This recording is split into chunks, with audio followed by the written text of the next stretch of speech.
Ya, halo, selamat pagi semuanya. Anak didik saya kelas 10 SMA Pandun Roban. Saya harap ke pagi hari ini kabarnya baik-baik saja dan tetap semangat dalam belajar. Nah, untuk hari ini kita sudah mulai belajar. Kalau minggu lalu kita perkenalan, jadi hari ini kita belajar mengenai ruang lingkup biologi. Alangkah lebih baiknya sebelum kita mulai pelajaran, kita mulai dengan berdoa. Berdoa masing-masing dimulai. Berdoa selesai. Nah, silakan simak video berikut. Yang akan kita pelajari yaitu biologi sebagai ilmu, kemudian tingkat organisasi kehidupan, kemudian cabang-cabang ilmu biologi dan metode ilmiah. Dalam kehidupan sehari-hari sebenarnya kita sudah berhubungan dengan hal-hal yang berkaitan dengan biologi ya. Misalnya setiap hari kita makan, kemudian makanan masuk ke dalam sistem pencernaan, kemudian memberikan energi untuk aktivitas kita. Nah, misalkan kalau kita sakit ya, kita pergi ke dokter, kemudian dokter memeriksa fungsi organ tubuh kita, kemudian kita diberikan obat. Jadi, apa sebenarnya itu biologi? Biologi berasal dari bahasa Yunani yaitu bios artinya hidup dan logos yaitu ilmu. Jadi biologi adalah ilmu yang mempelajari tentang makhluk hidup. Dengan menggali biologi lebih jauh, pastinya kita akan mampu memahami makhluk hidup dan memanfaatkannya untuk kehidupan yang lebih baik. Sebagai bagian dari sains, biologi memiliki ciri-ciri yaitu yang pertama adalah konkret. Artinya adalah objek yang dipelajari bersifat nyata. Nah, misalnya biologi itu mempelajari tentang makhluk hidup ataupun makhluk yang pernah hidup termasuk juga fosil, serta mempelajari bagaimana cara memandang objek tersebut ya, seperti misalkan struktur, fungsi, dan interaksi antar makhluk hidup. Yang kedua yaitu logis, artinya ilmu biologi itu dapat diterima oleh nalar kita, sehingga biologi tidak mungkin ya mempelajari tentang hal-hal yang bersifat tahayul.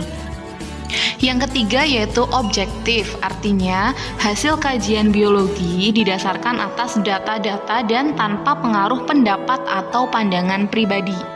Kemudian universal, artinya adalah teori yang dihasilkan itu berlaku secara umum. Kemudian bersifat sistematik yang artinya menggunakan langkah-langkah urut dan bersifat baku sesuai dengan metode ilmiah. Dan yang terakhir yaitu empiris yang artinya bahwa biologi dapat dibuktikan dengan pengamatan, penelitian, ataupun eksperimen.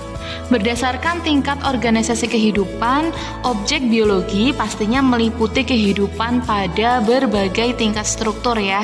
Tingkat strukturnya dimulai dari yang terendah hingga yang tertinggi. Yang pertama yaitu molekul. Jadi molekul itu tersusun atas atom-atom ya. Kalian sudah tahu ya, atom pasti tersusun atas proton, neutron, dan elektron. Contohnya apa sih di molekul? Contohnya yaitu molekul DNA dan molekul air. Nah, nantinya molekul itu saling berikatan membentuk ikatan kompleks yang selanjutnya membentuk organel sel. Sel merupakan tingkatan organisasi kehidupan yang tersusun atas organel-organel sel. Nah, sel itu sendiri merupakan satuan struktural dan fungsional terkecil dari makhluk hidup karena sel itu tidak bisa dibagi-bagi lagi. Dan tentunya sel dapat melakukan metabolisme serta memiliki kemampuan untuk tumbuh dan berkembang.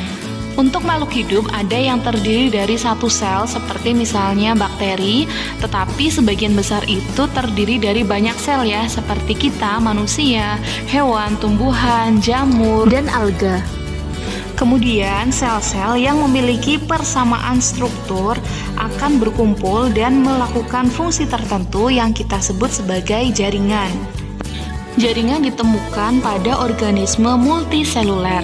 Kemudian, sekumpulan dari jaringan akan bekerja sama untuk melakukan fungsi tertentu dan akan membentuk organ.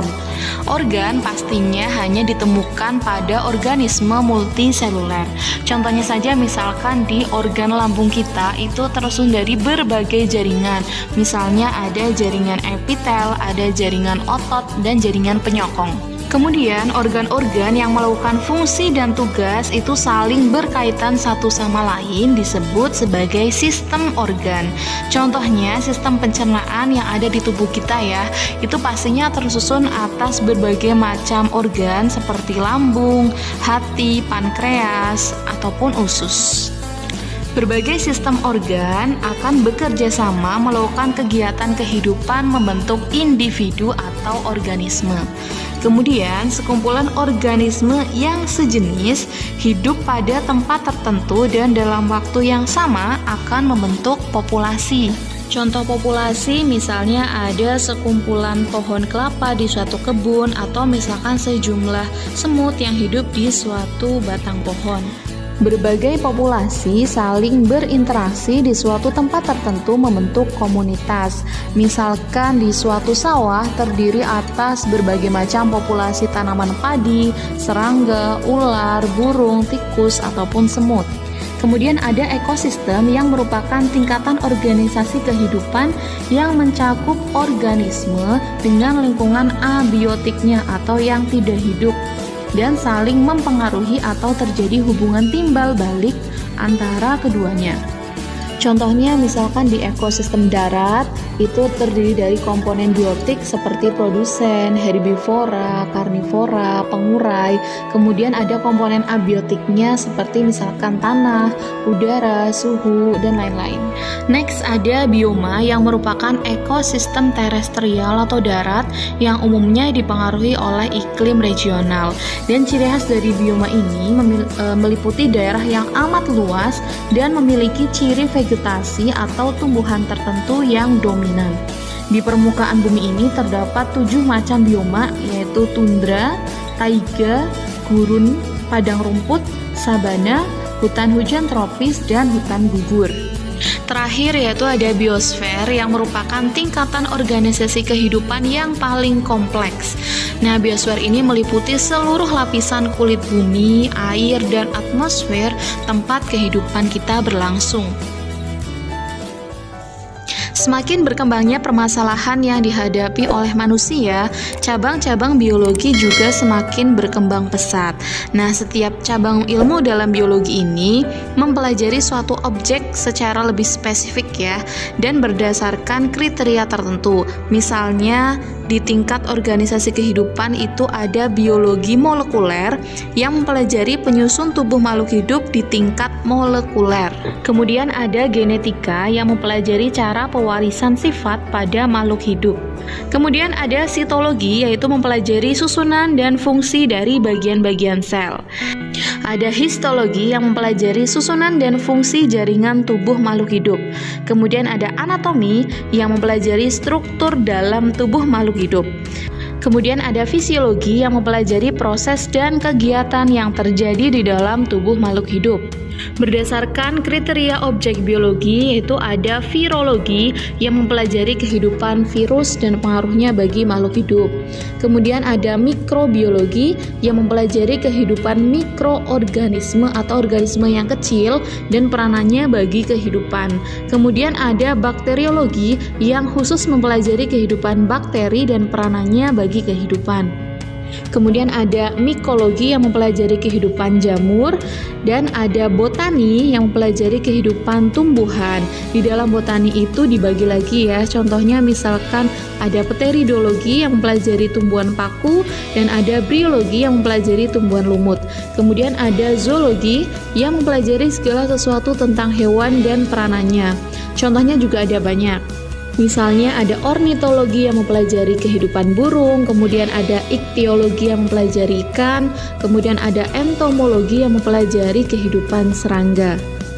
Berdasarkan kriteria persoalan itu ada ekologi yang mempelajari hubungan timbal balik makhluk hidup dengan lingkungannya, kemudian ada evolusi yang mempelajari perkembangan makhluk hidup dari yang sederhana sampai yang kompleks, kemudian ada imunologi yang mempelajari sistem kekebalan tubuh, kemudian ada taksonomi yaitu mempelajari penggolongan makhluk hidup, dan ada patologi yang mempelajari segala sesuatu yang berkaitan dengan penyakit.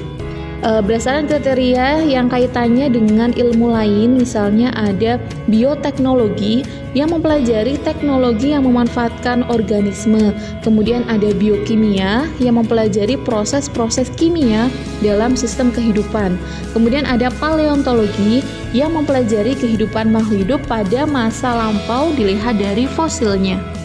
Nah, setelah kalian mempelajari objek biologi dan cabang-cabang biologi, tentunya kalian akan menyadari ya bahwa hampir semua kegiatan kita itu dipengaruhi oleh biologi dan tentunya memberikan peranan dan manfaat yang luar biasa bagi kehidupan kita.